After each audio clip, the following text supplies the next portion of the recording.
FOMC 특집으로 준비했습니다. 먼저 오늘 미국 증시에 상장된 한국지수 살펴볼까요? 코로가 플러스가 두드러집니다. 야간 선물은 왔다 갔다 합니다만 EWI, ETF도 상승세 나타내면서 FOMC에 대한 불확실성을 거치며 더 상승할 수 있을지 예측을 해봐야 되겠고요.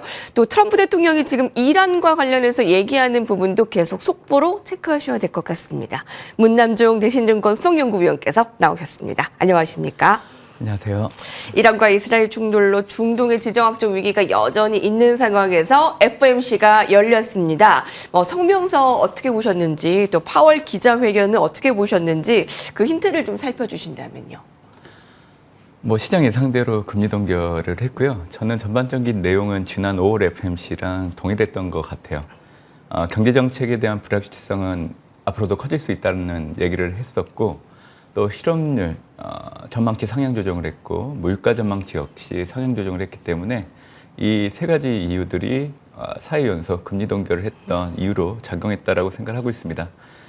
정책 결정은 이렇게 결과가 나왔지만 또 경제 상황을 놓고 본다고 하면 지난 1분기 미국 GDP가 역성장을 했는데 네. 순수출 변동이 상당히 컸던 부분들이 반영돼서 이제 2분기 때 발표되는 GDP는 플러스 성장을 할 여지는 좀 높아졌다라고 보고 있긴 하는데, 중요한 거는 경제 활동이 견고한 속도의 확장세를 지속하고 있다라고 얘기를 했기 때문에 금리 동결의 이유로 좀 많이 활용하지 않았나 생각합니다. 그래서 지금 보시는 화면이 이제 1년 중에 3월, 6월, 9월, 12월 4번 발표되는 수정 경제 전망인데, 이번에는 이제 경제 전망 관련해서 GDP를 기존 1.7%에서 2.4%로 하향 조정을 했고요. 네.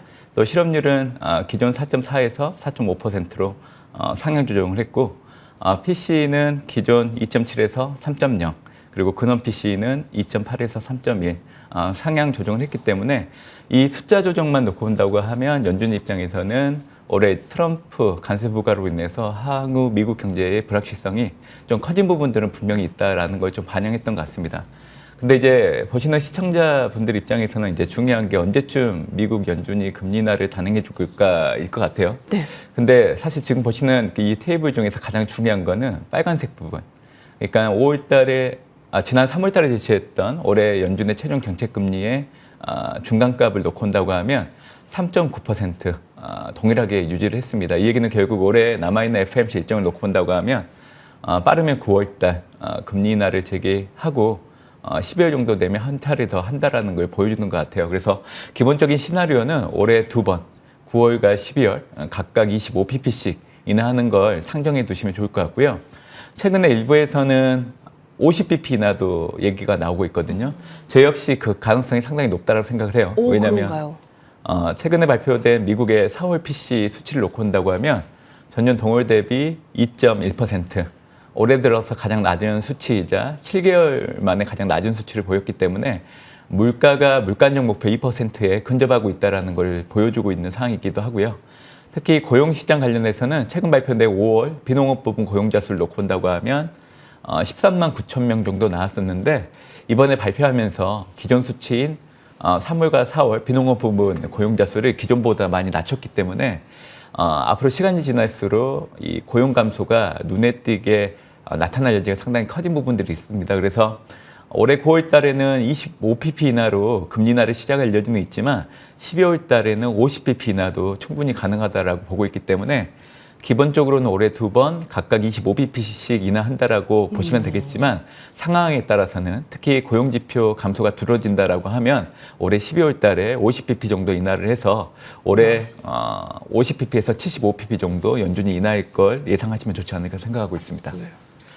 미국에서 4회 금리 동결 반전은 없었고요. 근데 성장률은 내리고 물가 지표의 상황은 올리고, 그러니까 금리를 내려야 할 이유도 동결할 이유도 다 있는 것 같아요. 근데 이번에 9월과 11월에 각각 25bp씩 좀 내릴 가능성이 가장 크게 보고 있습니다. 그럼 시장의 분위기는 어떻게 될까요? 그와 관련해서?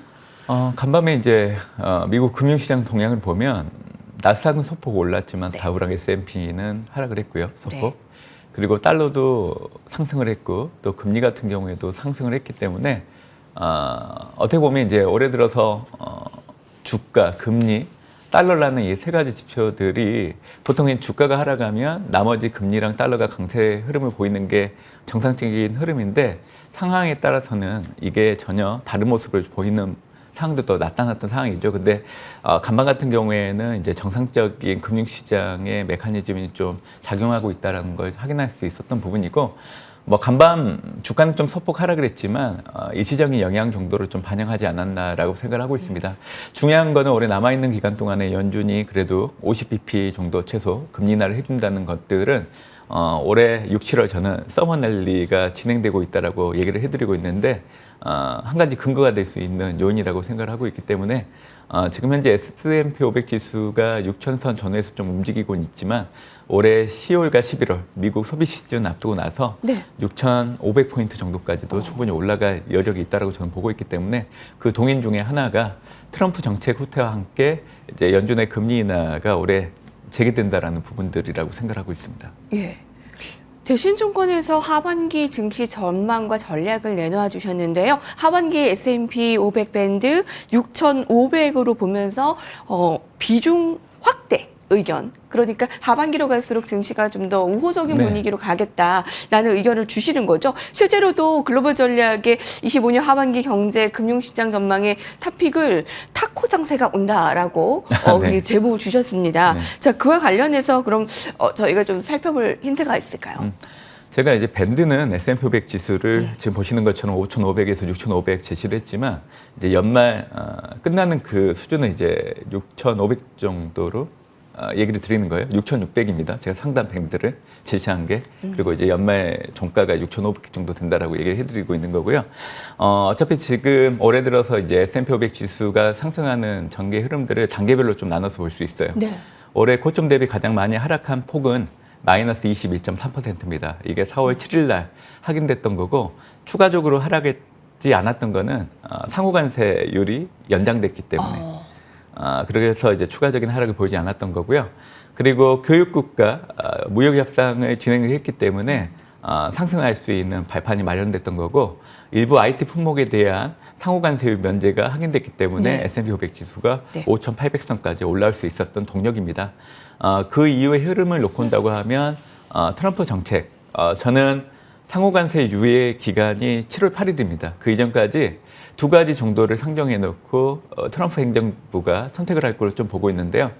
우선은 상호관세율 유예 기간을 더 연장하는 거 하나를 생각할 수 있고, 두 번째는 4월 2일 날 트럼프가 언론에 보도편을 가지고 교육국가 매겼던 그 상호관세율이 50% 정도 네. 할인되고 또 일부 국가 같은 경우에는 면제도 될 여지가 있다고 보고 있는데, 이거를 선제적으로 먼저 제시하고 나서 후 협상을 하는 형태로 이 두 가지 중에 하나를 선택할 걸로 좀 보고 있습니다. 근데 최근에 베센트 같은 경우에도 미국의 무역 협상을 잘 따라와주고 있는 교육국 같은 경우에는 상호관세율을 유예해 줄 수 있다라는 얘기를 하고 있는 상황이기 때문에 일단 7월 8일 날 예정되고 있는 상호관세율 유예 기간이 연장되는 거는 거의 예.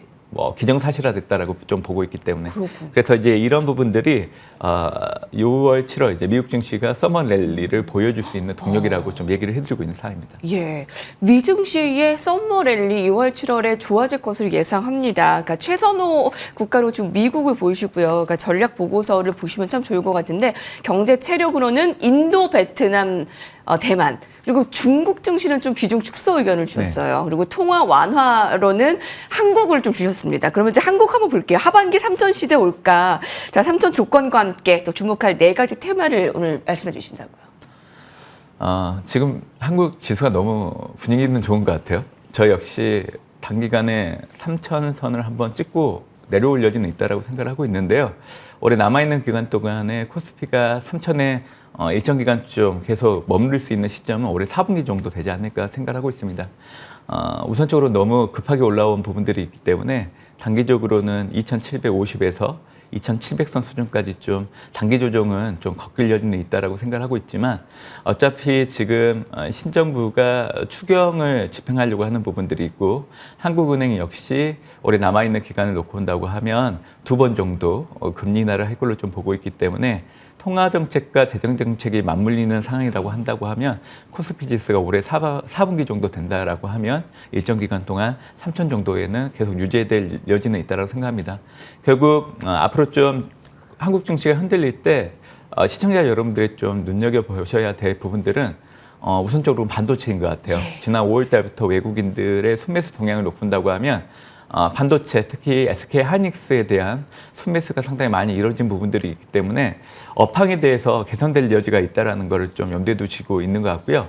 그리고 올해 3월 이후로 범용 디램 가격들이 드디어 좀 상승하고 있는 부분들이 있기 때문에 그래서 이제 이 반도체 부분을 좀 염두에 두시면 좋겠다 생각을 하고 있고 최근에 이제 미국에서 약가 인하와 관련해 가지고 트럼프가 행정명령을 했던 부분들이 있어요. 이 얘기는 결국 앞으로 제네릭이나 시밀러 관련된 수요가 늘어날 여지는 있다라고 보고 있기 때문에 재생에너지, 제약바이오 관련해 가지고 네. 삼성바이오로직스 같은 기업들. 근데 삼성바이오로직스 같은 경우에는 이제 7월 이후에 이제 매매가 정지되기 때문에 그 대체제로 유한양액을 좀 염두에 두시면 좋겠다라고 생각하고 네. 있고요. 어차피 이재명 정부 같은 경우에는 뭐 풍력과 같은 신재생 에너지 산업이 좀 수혜를 받을 여지는 있는 것 같아요. 그래서 신재생 에너지 그리고 이제 그동안 주가가 많이 낙폭을 보였던 인터넷 관련된 종목들 역시 좀 관심권에 들어올 여지는 있다라고 보고 있기 때문에 올해 하반기 사실 미국 증시가 연말까지 계속 상승할 수 있기 때문에 한국 증시가 코스피가 3,000선에 일시적으로 좀 안착될 여지도 있다라고 얘기를 해드리는 이유가 가장 크다라고 좀 보시면 될 것 같습니다. 미국 증시와 연관된 한국 증시까지 명쾌한 해석 감사드립니다. 지금까지 문남중 대신증권 수석연구위원께서 새벽에 와주셨고요. 저희 도움 말씀 감사합니다. 감사합니다. 네, 통화정책과 정부정책이 맞물리는 시기 저희 좀 기대되는 올해네요. 감사합니다.